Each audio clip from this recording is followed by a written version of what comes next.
नमस्कार सर, नमस्कार. तुमचं मनपूर्वक स्वागत आहे.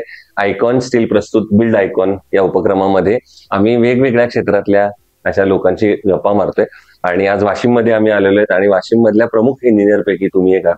अशा तरुण व्यक्तीशी बोलताना मला एक वेगळा उत्साह असतो की ती लोक वेगवेगळ्या प्रकारचं काम करू शकतात. मागच्या काही वर्षात तुम्ही या फील्डमध्ये सुरुवात केली आणि माझ्या मते 70 पेक्षा जास्त प्रोजेक्ट तुम्ही पूर्ण केलेले आहेत. तर या सगळ्याबद्दल मला बोलायचंय, पण सगळ्यात आधी सुरुवात करायची ती म्हणजे तुमची शैक्षणिक पार्श्वभूमी, म्हणजे ऑफकोर्स शाळा, कॉलेज आणि त्याच्यानंतर या फील्डमध्ये कसं आलात, कुठनं असं वाटलं की या सिव्हिल लाईन मध्ये आपण यावं? माझं शैक्षणिक म्हणजे 10वी ते 12वी पर्यंत. बरं. 10वी माझी कारंजा शहरात झाली, कारंजा लाड शहरात जीसी हायस्कूल मध्ये. 11वी 12वी अकोल्याला. बरं. नंतर तिथून आमच्या जे युनिक कोचिंग सेंटर होतं, कोचिंग सेंटर मधून मग नंतर मला तेव्हापासूनच जाणवलं की आपल्याला नोकरी नाही करायची, उद्योग क्षेत्रात यायचं आहे. मग उद्योग क्षेत्रात यायचं आहे पण शिक्षण घेऊन यायचं आहे. म्हणजे असा माझा काही असा म्हणजे अगोदरपासून काही आमच्या खानदानी धंदा नव्हता, असा उद्योग कोणताच नव्हता. त्या कारणाने नंतर मग माझं ग्रॅज्युएशन अमरावतीला झालं, PR कोटे पाटील कॉलेज ऑफ इंजिनिअरिंग मध्ये. तिथून सिव्हिल ब्रांच घेतली. तिथला म्हणजे माझ्या करिअर घडवण्यात त्या स्टाफचा खूप मोठा सहभाग आहे, कारण त्यांच्यामुळेच म्हणजे पुढेच आम्हाला जे दृष्टिकोन असते, कारण आमचे जे संस्थापक होते कॉलेजचे प्रवीण पोटे सर, हे स्वतःही बिल्डर होते. अच्छा. हा, तर त्यामुळे त्यांचा टाउनशिपचा प्रोजेक्ट होता आणि आसपास आता जो आमचा विदर्भ आहे, एकंदरीतच भारत पूर्ण विकसित मध्ये गेला जातो. मग आम्ही विदर्भातले आहे, विदर्भाकडे लोक वेगळ्या नजरेने बघतात. तर हा आम्हाला विकसनशील मधून विकसित करायचा आहे. आमच्या कॉलेजमध्ये खूप सारे प्रोजेक्ट चालू होते तेव्हाही. ब्रांच सिव्हिल असल्यामुळे पुस्तकी ज्ञान मिळत होतं, पुस्तकी ज्ञान अप्लाय कसं करायचं हे आमच्या कॉलेजमध्ये शिकायला मिळत होतं बिल्डिंगमुळे. त्यामुळे तिथं रुची वाढत गेली. रुची वाढत जाता जाता मग नंतर असा विचार केला की आपण डिग्री नंतर थोडं प्रॅक्टिस करून क्षेत्रात येऊन जायचं. बरोबर. पण असं तुमच्या ओव्हरऑल पर्सनॅलिटीवरनं असं वाटतं की तुम्ही फार सिन्सिअर स्कॉलर असे होता कॉलेजमध्ये, किंवा आता पण कामात असाल तर होता का तुम्ही? नाही, तेव्हा तसंच होतो मी. अच्छा, मग ठीक आहे. म्हणजे माझं जजमेंट बरोबर होतं की अशी जी लोक दिसतात ती खरंच असे स्कॉलर असतात. तर त्याच्याप्रमाणे आणि माझ्या मते तुम्ही इतकं प्रामाणिक काम करताय आणि म्हणूनच तुम्ही आता 14 पेक्षा जास्त रो हाऊसचे प्रोजेक्ट तुमचे चालू आहेत. दुसरं आणखीन एक मला विचारायचं, मगाशी पण मी अनेकांशी बोललो, तर यंग जास्त जनरेशनला मी हा प्रश्न विचारतो की याच्यात टेक्नॉलॉजी पण फार मोठ्या प्रमाणात बदलते येते. आता AI अगदी येऊ घातलेले, तर या सगळ्या टेक्नॉलॉजीचा काय रोल आहे किंवा कुठली टेक्नॉलॉजी याच्यात येते? जी टेक्नॉलॉजी येत आहे, टेक्नॉलॉजी दिवसेंदिवस येत आहे, पण जे काम करणारे लेबर आहेत, म्हणजे मी टेक्नॉलॉजी घेऊन सगळं आत्मसात करून घेऊ, पण मला करून घ्यायचं आहे ना. ही टेक्नॉलॉजी मी आत्मसात करून पुढच्याकडून कसं काम करून घेणार, अकुशल कामगार आहेत यांच्याकडून मला काम करून घ्यायचं आहे. काम जे करून घेईल मी यांच्याकडून, हे माझं काम. आता सपोज एक एक्झाम्पल घेऊ आपण, ते मला पूर्ण एक स्ट्रक्चर आहे, ई टाईप सॉफ्टवेअर आहे, ते सॉफ्टवेअर मला शिकवते, बिल्डिंगचं पूर्ण अनालिसिस करतंय. अनालिसिस मला समजतंय, हे मला माहित आहे की लॉस काय आहे, बिल्डिंग बाय लॉस काय आहे, सगळ्या गोष्टी मला माहित आहे. परंतु ह्या बायलॉज सोप्या भाषेत त्यांना कसं समजेल हे मला त्यांना सांगावं लागेल. माझ्या म्हणजे त्यांना ज्या भाषेत समजेल त्या भाषेत सांगावं लागेल. मला एकट्याला समजून अर्थ नाही, कारण त्यांना जोपर्यंत त्यांना कळणार नाही तोपर्यंत म्हणजे ते काम करणार आहे. मी स्वतः काय जाऊन तिथं बाइंडअप व्हायला नाही तयार. कारण ऑफकोर्स हे टीमवर्क आहे आणि तुम्ही आता म्हणलं तसं की तुम्ही खूप शिकून आलात, तंत्रज्ञान खूप वापरलं, तरी अकुशल कामगार खूप मोठ्या प्रमाणात आहे. पण ते अकुशल कामगार जर चुकीच्या ठिकाणी वापरले गेले तर अनेकदा खूप मोठी दुर्घटना होण्याचे पण चान्स असतात. त्याबद्दल एखादं काही उदाहरणासह सांगू शकता की अरे इथे फार चुकीची गोष्ट घडली आणि जेव्हा की इथं जर कोणी स्किल्ड लेबर वापरले असते तर आपण ही दुर्घटना वाचवू शकलो असतो? तसे आता भूस्खलन खूप सारे होत आहेत. बरोबर. म्हणजे आता आमच्या इकडे नाही होत, रायगड साईडला आता एक ते प्रकल्प नवीन गव्हर्नमेंट झाला. बरोबर. तर चुकीच्या ठिकाणी म्हणजे काय झालंय, असमतोल होऊन राहिला पूर्ण. म्हणजे शहराकडे वाढणारे लोंढे, त्याचं कारण खूप वेगळं आहे, त्याच्यात नाही जायचं आपल्याला. परंतु खेड्यात पण आपण एकदम योग्य प्रकारे घर बांधू शकतो, जेणेकरून आता खेड्याचा लोकांचा दृष्टिकोन कसा होता, कशाला इंजिनियर ठेवायचं, इंजिनियरचं काम का, ठेकेदार पण घर बांधतो. पण आता हा दृष्टिकोन बदललाय. यासाठी बदललाय की लोक जागरूक होऊन राहिले. लोकांना कळतंय की आपल्याला लोखंडाचा बार मिळतोय 55 रुपयाचा, शहरातला माणूस आहे तेवढ्याच रुपयात बार घेऊन राहिला, समजा 55 रुपये किलो जे काही रेट असतील ते. तर शहरातला पण व्यक्ती तोच रेटने घेत आहे, खेड्यातला पण व्यक्ती त्याच रेटने घेतोय. पण माझं 1000 स्क्वेअर फूटचं घर तेवढ्याच रुपयात होऊन राहिलं, यांचं 1000 स्क्वेअर फूट घर तेवढ्याच रुपयात होऊन राहिलं. पण खेड्यातलं घर कसं होऊन राहिलं, ठेकेदारच्या मनानं. इथं भिंत बांध पाडून टाक, तसं नाही. आजकाल इंजिनियरमुळे आमच्यामुळे कसं झालंय की आम्ही अगोदरच नियोजन सगळ्या गोष्टी लावून देऊन राहिलो. त्यांचं बजेट किती, त्यांचा खर्च किती होणार आहे, लोखंडाचं प्रमाण किती पाहिजे, सगळ्या गोष्टीचं प्रमाण. त्यामुळे ते लोक सजग झाले. एक लोक दुसऱ्याला सांगतो, दुसरा तिसऱ्याला सांगतो. त्यामुळे आता ह्या दुर्घटना न होण्याचा आमचा प्रयत्न आहे की त्यांना पण जागरूकता कळली पाहिजे की काम कशा प्रकारे झाले पाहिजे. बरोबर. आणखीन एक महत्वाचं म्हणजे आता मी मगाशी पण सुरुवातीला सांगितलं, तुम्ही रो हाऊसचे अनेक करताय, पण या रो हाऊस करताना त्या माणसाची स्वतःची एक हाऊस असते, कारण घर आपण आयुष्यात एकदा बांधत असतो. पण सेम टाइमला त्याचं हे पण वाक्य असतं की जरा बजेटमध्ये करा. हा, तर मग पुढचा प्रश्न असा आहे की मग कुठल्या अशा बाबी आहेत, कुठले असे फॅक्टर आहेत की जिथे आपण बजेट कमी करू शकतो, आणि कुठले असे फॅक्टर आहेत की जिथं बजेट खरंच नाही कमी केलं पाहिजे? बजेट कमी कुठे करू शकतो? बजेट कमी करू शकतो आपण प्लॉट, म्हणजे कसं एक साधं एक्झाम्पल देतो मी.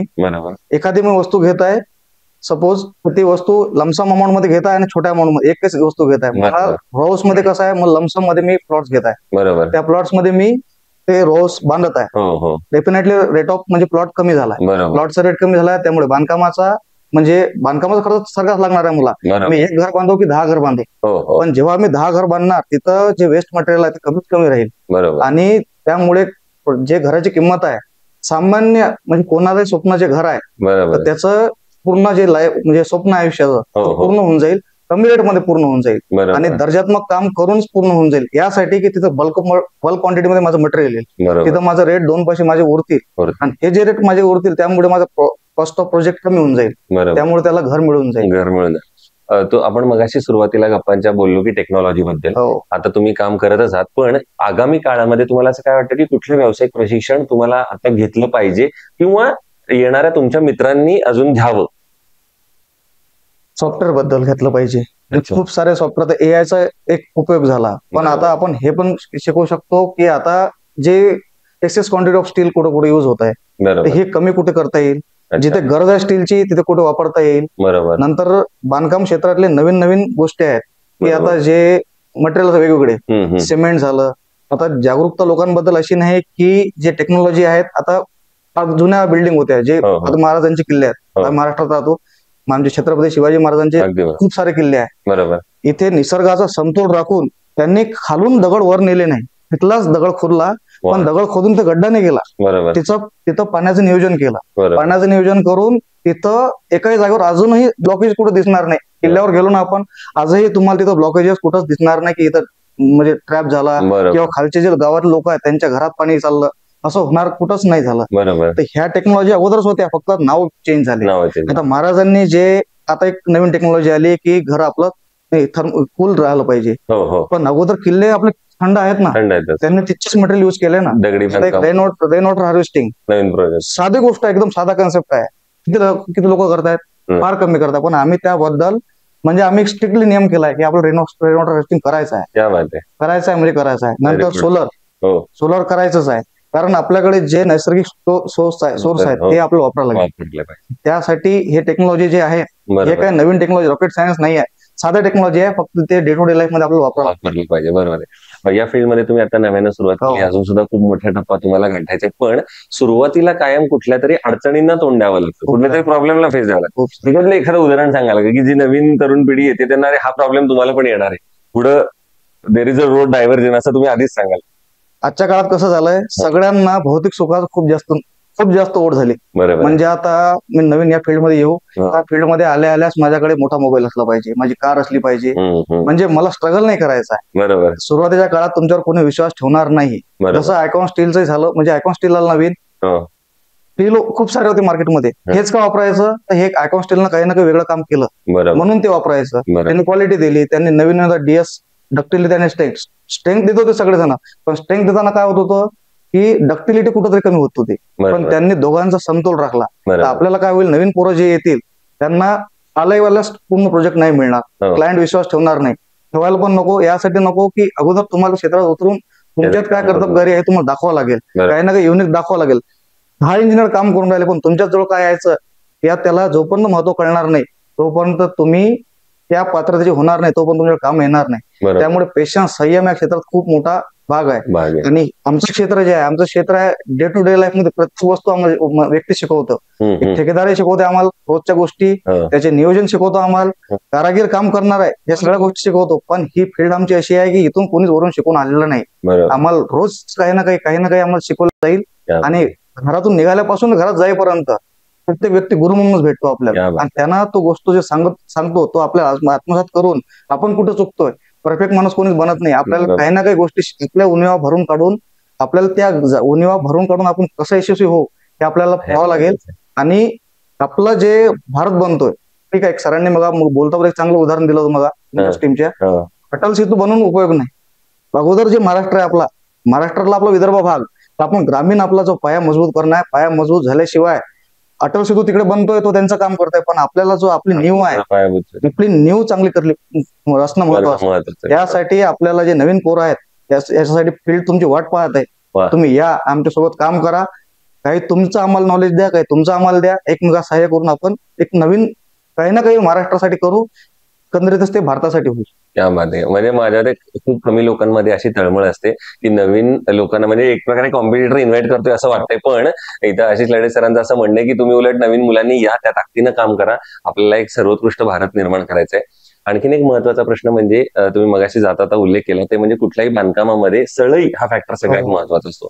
तर ती कुठल्याही बांधकामामध्ये सळई निवडताना काय काळजी घेतली पाहिजे, काय टेस्ट केली पाहिजे की ही सळई चांगली आहे वाईट आहे? सगळ्यात महत्वाचं तर सळईचं करोजन हा सामान्य माणसाला कळू शकते. करोजन आपल्याला गंज जे असते ते नको. बरोबर. एक नरम सळई पाहिजे. नरम मध्ये सळई जे आता फील्डचे आमचे जे 180 डिग्री हे सगळ्या गोष्टी आमच्या टेक्निकल गोष्टी होतात तिथं. आणि जेव्हा हे आमच्या एक टेन्साईल स्ट्रेंथ वगैरे सगळ्या गोष्टी असतात, लॅब टेस्ट येतातच, पण आम्ही साईड टेस्ट झाल्या तर एकदम महत्वाचं राहील. आणि जे काम करताना जे लेबर आहे, सपोज आता एक 6 mm ची रिंग येत आहे, स्टेप्स जेव्हा तयार करतो लेबरला आम्ही विचारतो त्याच्यात तुला हार्डनेस आहे का, हार्डनेस तुटत आहे का.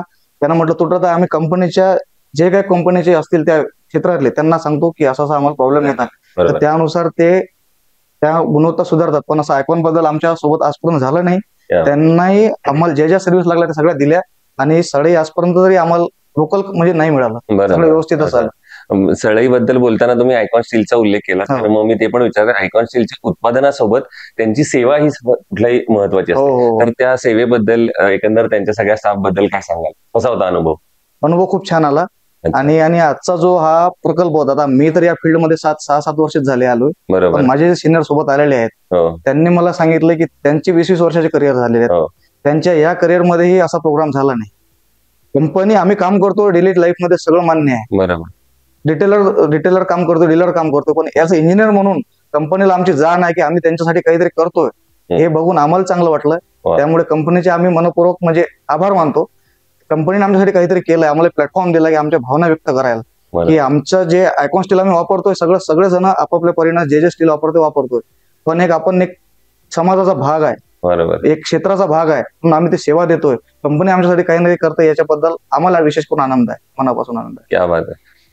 हे होते आशिष लडे सर आणि त्यांनी बोलताना अतिशय ओघवत्या भाषेत असं सांगितले, सगळ्या त्यांच्याबद्दलची माहिती असेल, आजच्या फील्ड बद्दलची, बदलत्या टेक्नॉलॉजी बद्दलची, आणि एक सगळ्यात महत्वाचा पॉईंट सांगितला तो म्हणजे छत्रपती शिवाजी महाराजांनी ज्या तंत्रज्ञानाचा वापर 350 वर्षापूर्वी केला ते जरी आपण अभ्यास केला, आज मॅनेजमेंट गुरु म्हणून आपण पुन्हा एकदा त्या इतिहासाची पानं बघतो, पण त्यांच्या सिव्हिल लाईन मधला जरी अनुभव बघितला किंवा त्याचा जरी उपयोग केला तरी सुद्धा माझ्या मते एका चांगल्या भारताची निर्मिती आपण करू शकतो. आणि त्या चांगल्या भारताची निर्मिती आपल्यासारख्या तरुणांच्या हातात आहे. आणि माझ्या मते आपल्यासारखे जर अभ्यासू तरुण या फील्डमध्ये आले तर नक्कीच खूप मोठं आश्वासक चित्र आम्हाला बघायला मिळेल. पुन्हा एकदा माझ्यातर्फे आणि आयकॉन स्टील तर्फे दोघांना तुमच्या आगामी वाटचालीसाठी मनपूर्वक शुभेच्छा. धन्यवाद.